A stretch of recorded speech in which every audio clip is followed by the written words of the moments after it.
Alors, la question c'est, j'attends pour répondre. C'est vous qui posez. Oui. Voilà. Je voulais vous demander différentes choses à propos de votre œuvre, et notamment certains aspects qui, je crois, n'ont pas encore été traités par la critique. L'aspect mystique de l'œuvre. Je veux dire par là une certaine conception mystique de la vie, par exemple de votre philosophie de la vie, qui, pour moi, enfin selon moi, transparaît à certains moments. Et je songe notamment au voyage au bout de la nuit, je songe aussi à Mort à crédit, à certains passages de Mort à crédit, certains passages les plus féeriques, où vous avez comme conscience, comme une espèce de conscience qui se montre, qui se révèle à certains moments, du mystère de l'univers. Vous voyez ce que je veux dire? Enfin, des forces qui n'est pas possible d'étudier de par la science ou de par la philosophie. Et alors il y a un autre moment dans Guignol's Band, un moment où vous traitez alors ces problèmes, vous les traitez presque en vous moquant d'eux d'une manière équivoque. C'est à la fin du Guignol's Band, quand le protagoniste, donc vous-même, rencontrez ce personnage qui est au fait de certaines disciplines du Tibet, etc. Et ça m'a particulièrement frappé parce que j'ai un ami qui habite le sud de la France, et je connais un personnage qui vit avec cet ami et qui vit avec sa famille, et qui est un homme avec qui j'ai eu de nombreuses conversations sur l'Inde, sur le Tibet, etc. Et j'y ai retrouvé un peu le même genre de personnage que vous décriviez dans Guignol's Band. Alors je voudrais savoir quelle était votre idée en présentant ce personnage. Vous voyez ce que je veux dire? Oui. Nous sommes à côté du problème. Mais, si je veux dire, je vois les choses un peu autrement. Nous avons tous une envie de pénétrer dans ce mystère dont vous parlez, hein. Celui que traitent, nous dirons, avec plus de forme les peintres et les dessinateurs. Alors, il y a la ligne, n'est-ce pas? Cette fameuse ligne. Et aucun la trouve dans la nature, dans les arbres, dans les fleurs, dans l'hémisphère japonais, n'est-ce pas, chinois. Bon. Et comme me disait David, il me disait, mais vous, mon Dieu, c'est que il faut bien que nous ayons tous touché à la nature. Et moi, je dois avouer, et là, je n'en suis pas très fier, ça a l'air érotique, n'est-ce pas? Mais je me suis beaucoup occupé du corps humain, énormément. Oui, de par votre position. De par ma position, comme anatomiste, j'aime bien la dissection, n'est-ce pas? Et mon Dieu, je n'ai pas inventé ça, je ne pas le premier type qui s'est passé une dissection. Et puis, mon Dieu, la forme vivante aussi. Ce qui fait que toute ma vie, j'y ai perdu. Non, j'y ai pas perdu, mais enfin, j'y ai passé beaucoup de temps autour des danseuses, parce que je me rapprochais de lignes et d'harmonies que je cherche. Oui, ce qui est exprimé également dans l'Église. Dans les livres et dans Féerie pour une autre fois. N'est-ce pas? Et alors, cette recherche de cette ligne abstraite, dans les gens autour de moi me paraissent tout à fait dépourvus. Je dis que ce sont des grossiers, des couillons, des imbéciles, des porcs. Ils n'ont pas l'esprit grand-duc, n'est-ce pas? Oui. Moi, j'aurais l'esprit grand-duc, aristocratique, n'est-ce pas? Ce qui fait que je m'attache, je comprends très bien une ligne, un mouvement de danse me ravit, n'est-ce pas? Me ravit. Je vois Valérie en parle, mais avec grossièreté, n'est-ce pas? Ce sont des gens qui ne sentent pas. Et je me suis personnellement très affiné à cet égard, je crois, parce que j'étais pauvre, j'étais très pauvre, et ma mère n'était pas riche non plus, elle était ouvrière en dentelle ancienne. Elle réparait des dentelles anciennes, elle arrangeait les dentelles anciennes. Ce qui fait que nous avions les clientes. Et j'étais frappé par leur beauté physique, Et je m'intéressais beaucoup aux clients, je dois le dire, dans notre malheur, parce que si je travaillais de 11 ans pour gagner ma vie. J'ai passé mon bachelor dans l'école primaire, alors j'en prenais un petit morceau. Donc, c'est certainement pas, on ne me poussait pas par là. Mon père, cependant, avait une tendance à se... Il était dessinateur, il avait une tendance à rechercher comme ça des lignes. Ça, pour le commun, ça fait cochon, n'est-ce pas, tout simplement. Mais il y a évidemment là-dedans une part d'érotisme, c'est pas douteux. C'est l'instinct de reproduction qui est en marge, qui ne dupont pas, n'est-ce pas. On va prétendre la pureté, n'est-ce pas. Mais il n'y a plus que ça.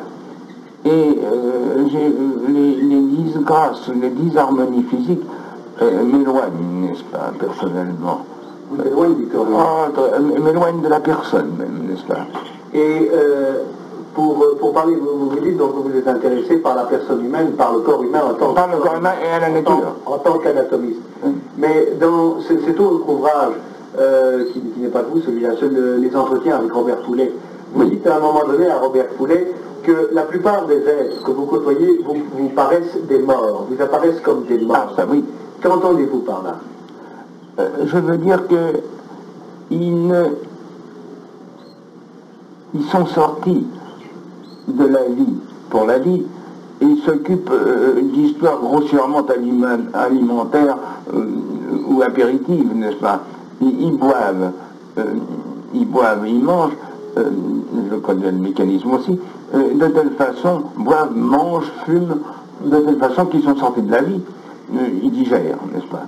La digestion est un acte très compliqué, qu'ils absorbent tout, leur cerveau, leur corps. Ils n'ont plus rien. Ils n'ont plus que de la panne.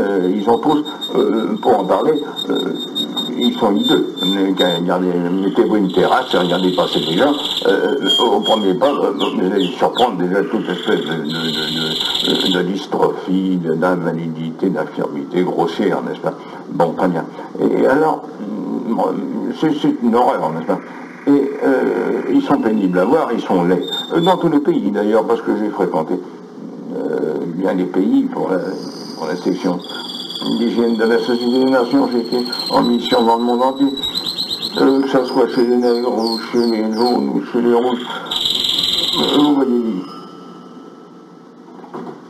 c'est difficile de répondre tout simplement. Là-haut, un moment, je vais l'appeler. Qu'est-ce qu'on demande? C'est pour votre femme. Ah bon, alors soyez gentil, agitez la sonnette pour m'entrer et dites à ma femme qu'elle réponde au téléphone. La sonnette. Non, la sonnette, vous la voyez dehors. À gauche, vous voyez une sonnette. Vous l'agitez. Vous l'avez. Ah, on parle, je crois. Ça va, mon vieux. Ça va. Attendez, je ne vois pas. Ça va. Ma femme, elle parle. Ça va. L'affaire est entendue. Il parle. Ça conne. Refermez-vous, mon vieux, vous serez gentil. Remettez dessus. Il parle. Bon, c'est ça. Oui. Et alors, je les vois tellement absorbés par les fonctions basses, les fonctions digestives, que c'est l'instinct de conservation, n'est-ce pas. Il y a deux instincts chez l'homme, la conservation et la reproduction.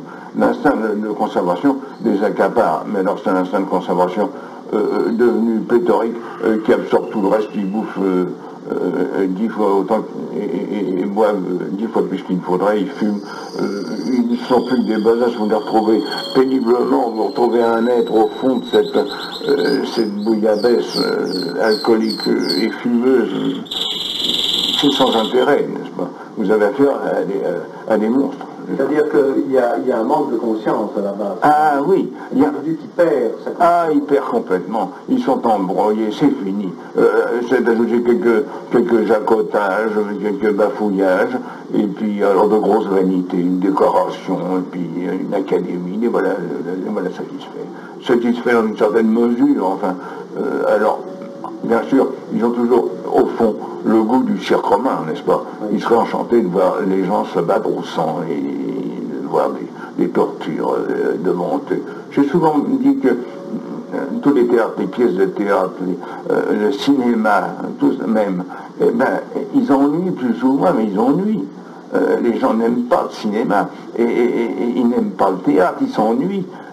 plus ou moins, voilà surtout. On dit qu'une pièce est bonne quand elle ennuie moins qu'une autre, n'est-ce pas, c'est tout. Mais elle n'amuse pas. Ce qui amuse, ce serait qu'à la sortie du théâtre, il y ait le cirque romain ouvert avec des myrmidons, des gladiateurs qui se pourfendent et qui s'ouvrent un vivant. Là, ça serait du spectacle. C'est ce qu'ils attendent. Voilà, ça existe, n'est-ce pas? Dans un autre ordre d'idée, qui rejoint un peu ce que vous disiez tout à l'heure, je voudrais vous demander une précision sur ce que vous m'aviez dit la fois dernière, à savoir, non, la première fois que nous nous sommes vus, à savoir que le monde occidental actuellement manque de foi. Qu'entendez-vous par cette foi et quelle serait à votre avis cette foi que nous pourrions retrouver ou que nous pourrions recréer, si je puis dire? L'affaire est entendue et finie. Il n'y a plus de foi parce que nous sommes trop vieux. Le monde occidental est usé par les guerres, par le bavardage, par l'alcool. Depuis qu'on a planté la vigne, c'est-à-dire d'environ 4 siècles avant Jésus-Christ, on peut considérer que l'histoire de l'Europe est finie, n'est-ce pas? Elle a fini avant les druides, n'est-ce pas? C'était fini. Le jour où il y a eu un toxique pareil à sa portée, et continuellement, et qui ne fait que croître et absorber, n'est-ce pas? C'est fini. Il n'y a plus d'histoire depuis 5 siècles avant Jésus-Christ, l'affaire est confondue. Et alors, à votre avis, quel est le peuple ou quelle est la série de peuples qui fera désormais l'histoire? Ah, ça sera difficile. Ce sera celui qui pourra s'abstenir de boire, de bouffer. Ce sera des ascètes, n'est-ce pas? Mais je ne vois pas où venir les ascètes. Les Chinois se rempliront. Il y a qu'à voir ce qu'ils font quand on donne Bouddha, il est énorme, n'est-ce pas? Un commissaire du peuple chinois, il a un croc derrière. La même chose qu'un archevêque, n'est-ce pas? Un commissaire du peuple, archevêque ou ministre, il commence d'abord par avoir des gros derrière. Alors, quand ils ont des gros derrière, des bajoux, des fanons, des excédents partout, ils bouffent. Si ça s'appelle bien manger, ils ont pas bien manger, ils sont prêts à n'importe quoi. D'ailleurs, c'est bien ça. Quand un chef d'État on trouve un autre. Quand un général, quand un président de la République voit l'autre président de la République, on confectionne un menu, ce menu on ne le publie dans les journaux. Qu'est-ce que c'est qu'un menu bouffé? C'est de la crotte, n'est-ce pas? C'est pour fabriquer des crottes. Alors ils sont très fiers de fabriquer des crottes. Alors le public regarde et dit, ah, mais voilà des crottes admirables, oh, je vois ça, une paupiette de veau, petit pois, rissolé, oh, quelle crotte, quelle crotte. Alors ils savent ce qu'ils font, et ils se font admirer par leur crotte, n'est-ce pas? Alors, vous comprenez, c'est donner à la digestion, à l'instinct de conservation, par conséquent, une importance énorme, n'est-ce pas? Donc l'instinct de conservation est trop énorme, n'est-ce pas? Et c'est ça qui tue, c'est l'instinct de conservation, qui est flatté par la médecine, qui fait tous les jours des progrès, comme vous savez, la chirurgie, etc. C'est l'instinct de conservation, n'est-ce pas? Alors vous avez des gens qui sont inaptes, alors on peut dire que là, c'est inapte. Je ne les vois pas venir, les ascètes, n'est-ce pas? Je ne les vois pas venir. C'est-à-dire que pour vous, la race future idéale de l'humanité serait une race d'ascètes. Ah, uniquement. Oh, uniquement une race d'ascètes qui ferait une cure effroyable, n'est-ce pas, pour éliminer toutes ces tendances vers la bouffaille, n'est-ce pas, tripaille, etc. Qui l'absorbent entièrement, c'est un monstre. On essaierait d'élever des cochons comme on élève des hommes, mais personne n'en voudrait. Des cochons alcooliques, ça n'irait pas loin, ce seraient des monstres aussi, n'est-ce pas? Le cochon monstrueux, nous sommes plus mal élevés que les cochons, n'est-ce pas? Et beaucoup plus mal élevés que les chiens, les canards ou les poules, n'est-ce pas? Aucune race vivante ne résisterait au régime de fond des humains ou du progrès. Mais vous parlez de cet instinct de conservation, donc instinct de conservation que nous poussons à la limite et qui nous tue, mais il est lié malgré tout à l'instinct de reproduction, car pour reproduire, il faut se conserver. Oh là, l'instinct de reproduction se débrouille tout seul, il n'a vraiment pas besoin de nous. Pourvu que l'homme ait une érection, il décharge toujours ses 2 cm3 de sperme, et encore je suis généreux, et il arrive à reproduire, c'est rien, ça se fait tout seul, n'est-ce pas? Ça, c'est vraiment si facile. Quant à la femme, il suffit qu'elle se prête, n'est-ce pas? Puis c'est fait, n'est-ce pas? On ne s'occupe pas d'elle, pour ainsi dire. Elle fait des enfants sans s'en apercevoir, on peut le dire, n'est-ce pas? Vous voyez des mères de famille qui n'ont jamais rempli leur devoir conjugal, et puis c'est tout. Et à propos des femmes, je voulais aussi vous demander, dans votre œuvre, il y a quelque chose de très caractéristique, c'est que la femme, je ne dis pas qu'elle n'y occupe peu de place, elle y occupe une place même relativement importante, mais il y a une chose qui n'occupe presque pas de place, c'est l'amour, et surtout l'amour sentimental. Est-ce tout simplement parce que vous le niez, ou bien est-ce parce que vous estimez que ça n'a pas sa place dans une œuvre telle qu'un roman, et que c'est une chose qui doit être sous-entendue dans le récit même? Je ne nie pas sa place, au contraire. L'association de Z, mon Dieu, c'est une chose très respectable et très normale pour résister aux heurts de la vie qui sont innombrables, n'est-ce pas? Et c'est gentil, c'est agréable, mais je ne vois pas, ça ne mérite pas une littérature, je ne trouve pas. Je trouve que c'est grossier et lourd aussi, ça, n'est-ce pas, cette histoire, je la trouve lourde. C'est un abominable mot, n'est-ce pas, que je n'ai personnellement jamais employé. Ce qu'on sent, on n'exprime pas, ça se sent, puis c'est tout, n'est-ce pas. Mais je ne crois pas, un peu de pudeur, ce n'est pas mauvais, là, n'est-ce pas. Oui, oui, alors là je trouve qu'on a exploité ça, parce que ça fait des chansonnettes, ça fait des chansons pour... c'est très grossier, c'est tout simplement, c'est très grossier. Les choses, elles se disent peut-être, mais enfin, un moment par siècle, par an, certainement pas à longueur de journée, par chanson. Parce qu'on pourra revenir par exemple au voyage, on sent que le protagoniste a vis-à-vis des différentes femmes qu'il rencontre, et que je pense notamment à l'américaine, à cette infirmière américaine et à d'autres, on sent qu'il y a chez lui, et notamment dans les livres, puisque dans le fond c'est le même thème repris, on sent une grande affection pour la femme, mais une affection qui, comme vous venez de le dire, n'est pas exprimée dans des mots tels que je t'aime, etc. C'est-à-dire que vous estimez que cette affection doit quand même se trouver à la base de l'amour, mais qu'elle ne doit pas s'exprimer. Je ne vois pas pourquoi. Je ne trouve pas. C'est un sentiment, c'est un acte, mon Dieu, assez bestial, et naturellement bestial, il le faut. L'adorner, le pari de Fleurette me paraît bien grossier.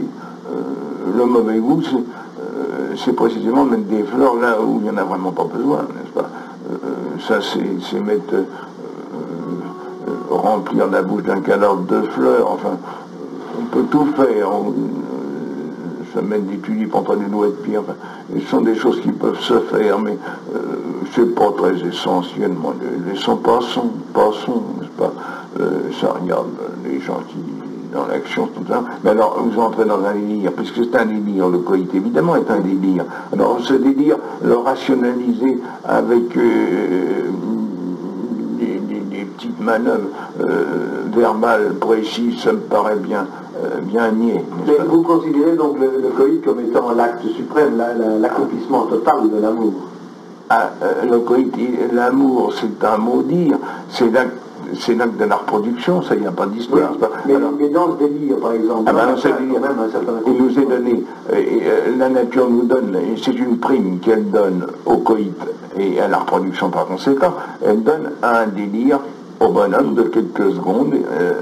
À la bonne femme, c'est pas du tout, c'est pas important, mais à l'homme, elle donne un délire qui lui fait, qui le met en communication avec la nature quelques secondes, n'est-ce pas? Alors donc vous voyez, comme certaines tendances hindoues, par exemple, c'est-à-dire que vous voyez dans le moment du délire, une communication évidemment avec la nature. Mystique, je ne sais pas, mais en tout cas, certainement que la nature a dans ce but-là de donner une prime à la reproduction au bonhomme, précisément pour qu'il se sente divinement transposé dans un monde qu'il ne connaît pas, qui est le monde de la nature. C'est une prime, n'est-ce pas? Est-ce que vous croyez qu'il y a d'autres moyens que, par exemple, le délire du coït pour atteindre à cette connaissance, à cette espèce d'accouplement avec la nature, enfin? Je ne crois pas, non. Je crois que c'est très puissant. Non. Donc vous c'est croyez un mouvement très puissant, oui, c'est très puissant. On ne peut pas être mieux qu'une nature, n'est-ce pas? C'est ce qu'elle fait. Et nous a donné cette petite épilepsie. Et cette nature, vous l'avez... Cet orgasme. Oui, cet orgasme. Cette nature, dans le fond, la nature est pour vous votre mot Dieu, quoi.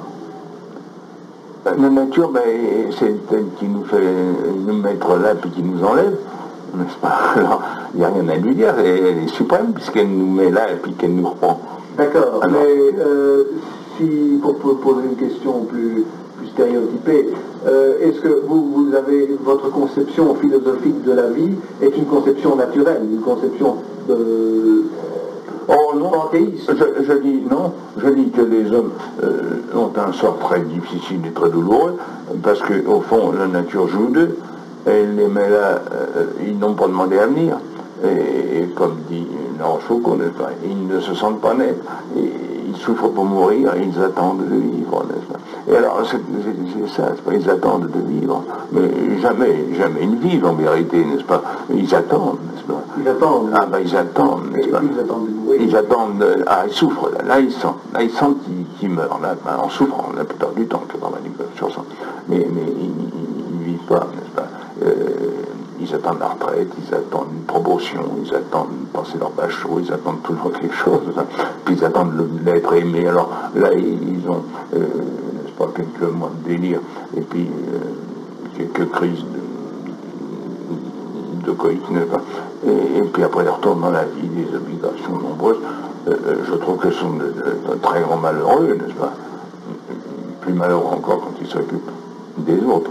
Alors, même en eux-mêmes, bien égoïstes, leur sort n'est pas rigolo. Donc, à votre avis, ce qu'il y a chez l'homme, c'est en grande partie une impuissance à saisir le moment, à saisir l'instant, à jouir de la vie telle qu'elle se présente à un moment donné. L'homme, oui, il n'est pas malheureusement pas animal, vu qu'il connaît son avenir. Alors, il a une peur, et très justifiée, de ce qui l'attend.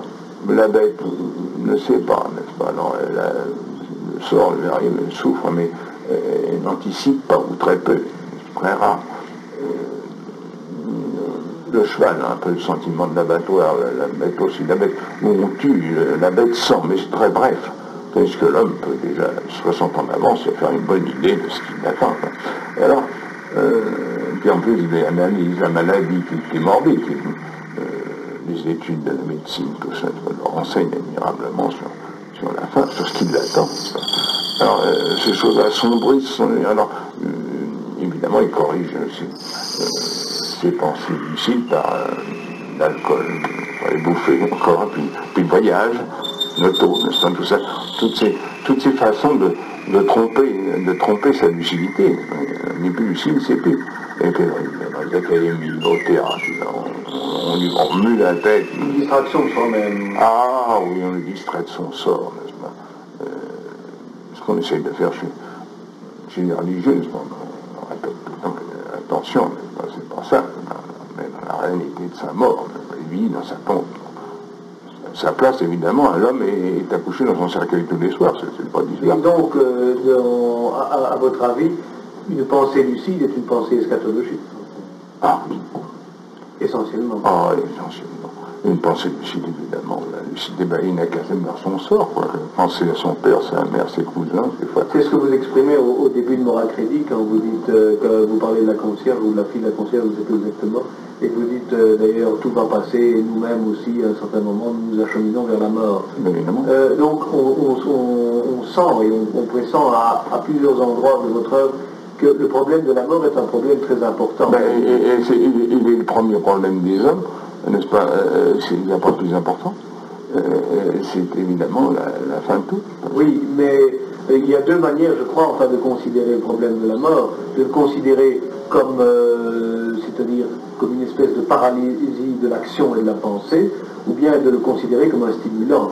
Vous voyez ce que je veux dire? Il y a des gens qui, dans leur manière morbide de considérer la mort et sa perspective, en viennent à ne plus agir, à ne plus oser agir.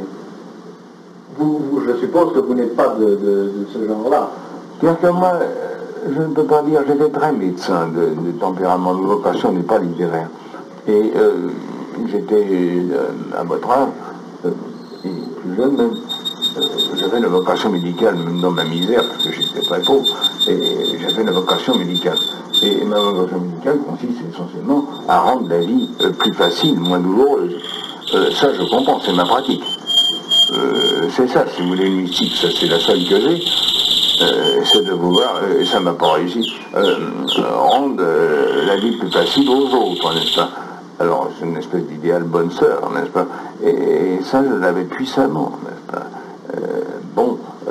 Me donner entièrement l'adoucissement des maladies. Bon. Est-ce que vous, pendant votre jeunesse, est-ce que vous avez été éduqué dans une perspective chrétienne, par exemple? Bon, bah, j'ai fait ma première communion quand on faisait toujours à cet âge-là. Première communion, et puis l'apprentissage, comme chez les papons, moi j'ai tout. Ça a été vite fait. À 11 ans, c'était terminé. Je ne peux pas dire que j'étais possédé par la religion, non. J'étais possédé par la médecine. Ça, j'avais la vocation. Et puis voilà, c'est tout. Je ne trouvais pas que du tout, je n'étais pas du tout désespéré, je trouvais qu'il fallait. Et d'ailleurs, on ne voit pas la vie pareille. Quand on a 20 ans, ou 15 ans, ou 13 ans, on croit la mort au diable. On n'y pense pas. On pense à la vie tout de suite, on veut la rendre plus facile. Et c'était, je crois, la grande mystique. C'était tout. Mais j'avais pas... Non, j'étais un bon garçon, mais rien de plus. Non, je n'avais pas de... Non, mais surtout de la médecine qui m'intéressait. Et après, je suis venu dans cette littérature. Vous connaissez, c'est un accident. Mais c'est un accident que vous avez quand même pris au sérieux à partir du moment où... Ah, parce qu'on a rendu la médecine impossible. Oui. C'est tout. On ne peut pas faire des listes, mais en même temps, on ne pense pas pour sérieux. Mais enfin, bien que maintenant tout a changé, il y a le médecin omnipraticien comme j'étais, ça ne veut plus rien dire maintenant, on est spécialiste, on n'est rien. Ça ne veut plus rien dire. Mais de mon temps, ça existait beaucoup. Le bonhomme fait du livre, bon. C'était d'ailleurs, ça m'a toujours semblé un farceur, c'est qu'il s'assoit à une table, puis qu'il griffouille des grandes pensées, je trouvais ça tout à fait abusif, quoi. J'étais immodeste et impudique, justement, cette façon de raconter des histoires. Je ne trouvais pas ça sérieux. Enfin, maintenant, je ne trouve pas ça sérieux, moi-même. Ça le continue. Puis maintenant, ça n'a plus d'importance. Ça ne fait rien. Voilà. Vous avez autre chose à me demander? Non, je crois que